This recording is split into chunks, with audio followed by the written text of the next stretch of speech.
ఈ పడవలో ఏముంది, మీరు ఎంతవరకు పోతారు అని అడిగితే వాడి బుద్ధి మళ్ళా మా ఉంది కదా, అదే బుద్ధి కదా.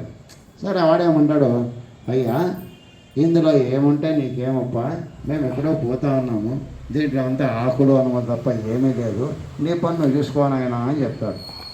సరే ఆయన రథాస్తు స్వామి కదా, సరే గడ్డి పోజులు ఇవన్నీ తయారైపోయి నెత్తి నోట్లో మూసేసి పడిపోయింది.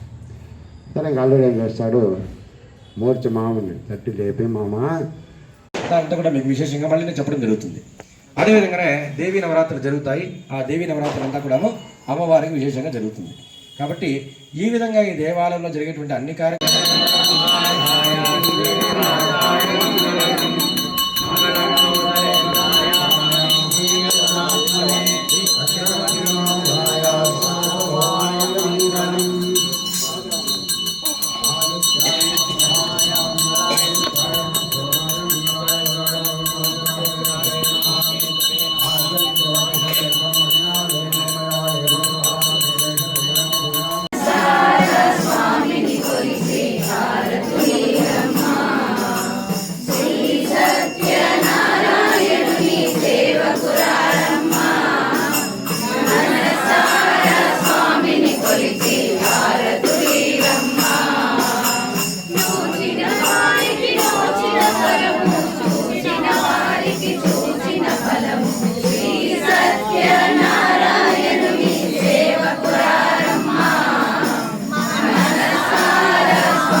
పౌర్ణిమను మనం జరుపుకుంటున్నాం.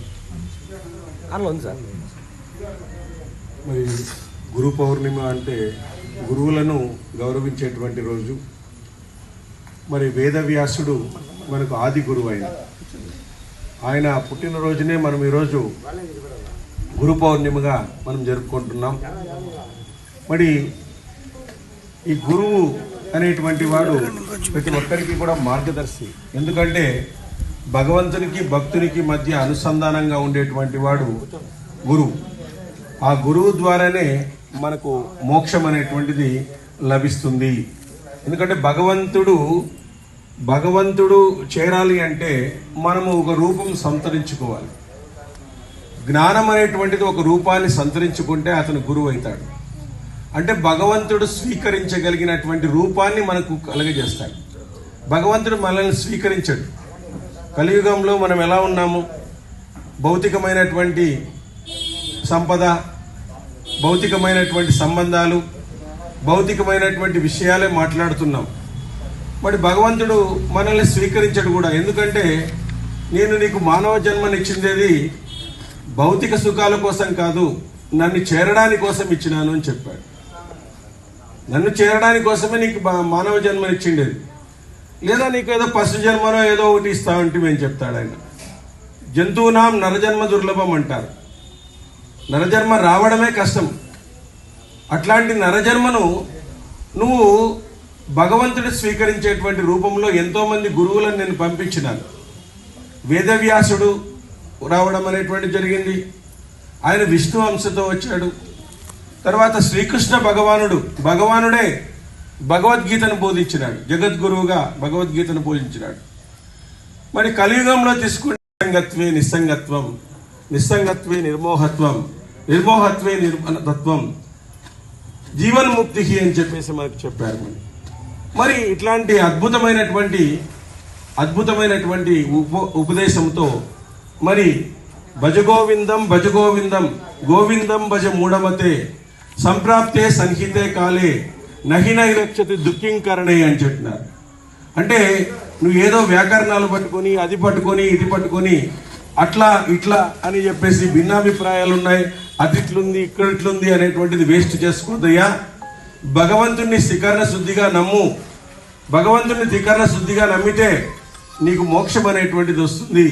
ఎప్పుడు భగవన్ నామస్మరణ చేస్తూ ఉండు. నీ మనసు ఆహ్లాదకంగా ఉంటుంది, నీ మనసు శుభ్రంగా ఉంటుంది. మనసు అనేటువంటి శుభ్రపడినప్పుడు మాత్రమే అది బుద్ధి వైపు ప్రయాణం చేస్తుంది. ఆ బుద్ధి మళ్ళీ ఆత్మ వైపు ప్రయాణం చేసి నీ యొక్క నువ్వు ఎవరు అనేటువంటి తత్వాన్ని నీకు తెలియచేస్తుంది అని చెప్పేసి శంకర భగవత్పాదులు మనకు చెప్పారు. ఈ సంసార సుఖంలో నువ్వు ఎంత సుఖంలో మునిగినా నీకు ఫైనల్గా వచ్చేటువంటిది బాధే తప్ప సుఖం అనేటువంటిది లేదు. కాబట్టి ఈ సంసార సుఖంలో తామరాకు మీద నీటి బొట్టు వలె ఉండు.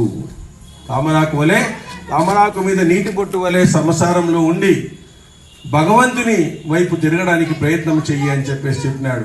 ఆ విధంగా రమణ మహర్షి వారు మౌనంతోనే అందరినీ ఆహ్వానించినాడు. ఆయన మౌనంగా ఉండడం వలన అనేక సమాధానాలు చెప్పాడు అనేక మంది గొప్ప వాళ్ళకి.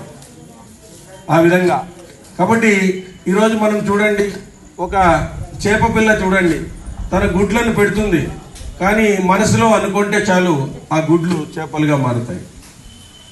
తర్వాత ఒక తాబేలు చూడండి, గుడ్లు పెట్టి మర్చిపోతుంది. అంతర్దృష్టితో పదే పౌర్ణిమను మనం జరుపుకుంటున్నాం. మరి గురు పౌర్ణిమ అంటే గురువులను గౌరవించేటువంటి రోజు. మరి వేదవ్యాసుడు మనకు ఆది గురువు ఆయన పుట్టినరోజునే మనం ఈరోజు గురు పౌర్ణిమగా మనం జరుపుకుంటున్నాం. మరి ఈ గురువు అనేటువంటి వాడు ప్రతి ఒక్కరికి కూడా మార్గదర్శి. ఎందుకంటే భగవంతునికి భక్తునికి మధ్య అనుసంధానంగా ఉండేటువంటి వాడు గురువు. ఆ గురువు ద్వారానే మనకు మోక్షం అనేటువంటిది లభిస్తుంది. ఎందుకంటే భగవంతుడు చేరాలి అంటే మనము ఒక రూపం సంతరించుకోవాలి. జ్ఞానం అనేటువంటిది ఒక రూపాన్ని సంతరించుకుంటే అతను గురువు అవుతాడు. అంటే భగవంతుడు స్వీకరించగలిగినటువంటి రూపాన్ని మనకు కలుగజేస్తాడు. భగవంతుడు మనల్ని స్వీకరించడు. కలియుగంలో మనం ఎలా ఉన్నాము? భౌతికమైనటువంటి సంపద, భౌతికమైనటువంటి సంబంధాలు, భౌతికమైనటువంటి విషయాలే మాట్లాడుతున్నాం. మరి భగవంతుడు మనల్ని స్వీకరించడు కూడా. ఎందుకంటే నేను నీకు మానవ జన్మనిచ్చిందేది భౌతిక సుఖాల కోసం కాదు, నన్ను చేరడానికి కోసం ఇచ్చినాను అని చెప్పాడు. నన్ను చేరడానికి కోసమే నీకు మానవ జన్మనిచ్చిండేది, లేదా నీకు ఏదో పశు జన్మనో ఏదో ఒకటి ఇస్తా ఉంటే మేము చెప్తాడు ఆయన. జంతువునాం నరజన్మ దుర్లభం అంటారు. నరజన్మ రావడమే కష్టం. అట్లాంటి నరజన్మను నువ్వు భగవంతుడు స్వీకరించేటువంటి రూపంలో ఎంతోమంది గురువులను నేను పంపించినాను. వేదవ్యాసుడు రావడం అనేటువంటి జరిగింది. ఆయన విష్ణు అంశతో వచ్చాడు. తర్వాత శ్రీకృష్ణ భగవానుడే భగవద్గీతను బోధించినాడు. జగద్గురువుగా భగవద్గీతను బోధించినాడు. మరి కలియుగంలో తీసుకుంటే సంగత్వే నిస్సంగత్వం, నిస్సంగత్వే నిర్మోహత్వం, నిర్మోహత్వే నిర్మలతత్వం, జీవన్ముక్తి అని చెప్పేసి మనకు చెప్పారు.